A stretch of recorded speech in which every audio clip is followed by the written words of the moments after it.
Facebook is on deck to report earnings after the closing bell. Here to walk us through the numbers is Scott Kessler, analyst at Capital S&P IQ, or rather S&P Capital IQ. I always get that wrong, Scott. Welcome. Thanks for joining us. So what should we be looking for when Facebook reports? Well, I think a couple of things. I think people are understandably focused on Facebook as a growth company, so we want to see continuing indications that the company is capitalizing on its opportunities. I think, secondly, the company has been speaking consistently about higher expenses and how those will restrain margins. So we want to see kind of how those expenses come out and what they speak about in terms of what the rest of 2015 might hold. On the top line, obviously, the important number is its ad revenue. How big a deal is ad revenue? How much does it contribute to Facebook's growth? Right. So at this point, it's fair to say that advertising really is where Facebook generates not only a majority of its revenues, but a majority of its growth. In fact, you can go a little bit deeper and really say that at this point, it's mobile advertising that is really the single most important kind of component to the overall mix of Facebook's revenues and earnings. And so that's something that people are going to be looking at very closely. The metric that the company articulates on a quarterly basis is the percentage of advertising revenues coming from mobile. That's been continuing to trend higher.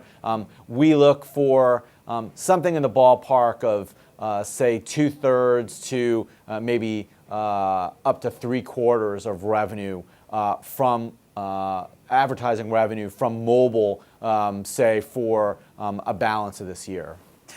Whether it's the Facebook app itself or Instagram, it's really all about mobile. That's where people access it. But do those mobile ad revenues add up as much to as desktop? Is it as lucrative? Well, that's one of the interesting stories about Facebook for the last, say, 2 to 3 years. Remember when Facebook came public, they had literally just launched their mobile advertising product. We're going on the 3-year anniversary of that IPO next month. And what's interesting is now mobile has become vastly more important. If memory serves, they generated, I think, $2.5 billion in mobile advertising revenue just in the fourth quarter alone. This is a very, very significant opportunity for the company that they've really just kind of been prioritizing more and more as they realize that not only is the growth there, but increasingly the pricing has become more favorable. That really has been a very constructive recipe for Facebook in terms of revenues, growth, as well as margins. Yeah, it's a very interesting story because we think back 3 years ago, that was the knock on Facebook, that they really weren't quite sure what they were doing on mobile, and here they are now. They're sort of a juggernaut there. But Facebook isn't without some risks. What are some of the things that worry you? One of them being in your notes, WhatsApp.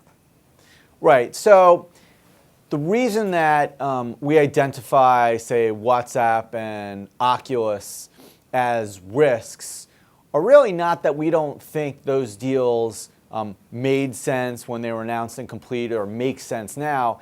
It's just that it's too early to tell whether or not those transactions will kind of play out as the company and the investing public expected. You know, if you think about it, the company committed more than $20 billion, actually closer to $22 or $23 billion in consideration to buy those companies.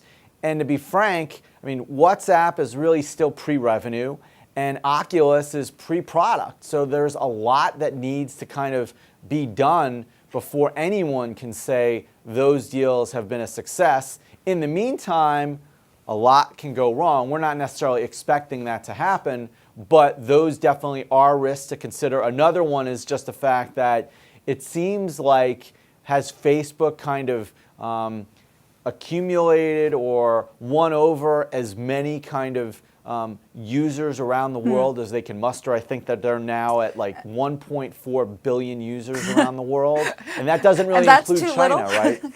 So, I mean, user growth has been decelerating, and so one wonders if that kind of suddenly is not potentially a leg to the growth stool that people might have seen previously.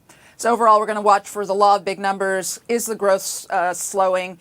But is ad revenue moving higher? Those are the two things to watch. Well, I think I would put a more finer point on that. So I would say number one, mobile revenue, specifically mobile as a percentage of advertising revenue. I think that's the single most important metric that people look at for Facebook. And then secondly, what the expenses are and what they talk about in terms of what they're expecting, say, for the balance of the year.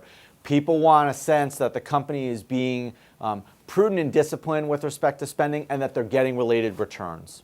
All right, Scott, we're going to leave it at that. Thanks so much for the preview on Facebook, and thank you for joining us. Hey YouTube fans, I'm Landon Dowdy from CNBC. Thanks so much for checking out our channel. Here you'll find videos packed with all the info that you need to be smarter about your finances. Be sure and subscribe by clicking right here and click on all the videos around me to see CNBC's original series Young Money, Tech Bet, Kramer's Mad Money, and all the latest from CNBC.